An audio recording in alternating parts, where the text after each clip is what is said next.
Në rastet e tilla, kur e tha që me aprovimin e pacientit shkon procedura e sentimit, nëse rastësisht ka pacientë të cilët ka nevojë për konsultë familjare dhe nuk pranojnë, cili është rreziku që i kanosën ata pacientë?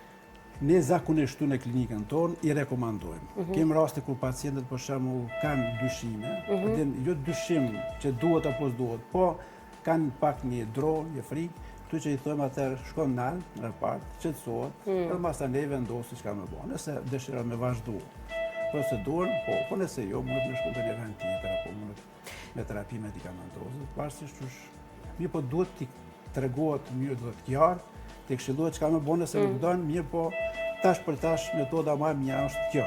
Po. Ndoshta më vonë do të jetë ndonjë metodë tjetër, po tani për tani është stentimi. Kretë këto procedura që i përmende bëhen në spitalin Rezonanca 2. Për fat mirë do thotë bëhen, edhe bëhen me një çmim themi nuk e di a mund të themi, po. E bëhen me një çmim jashtëzakonisht lirë.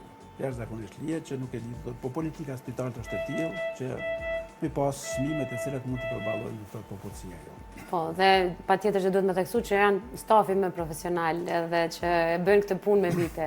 Po tash unë së bashku me kolegun tim punojmë dikun rreth 20 vite me këtë profesion themi.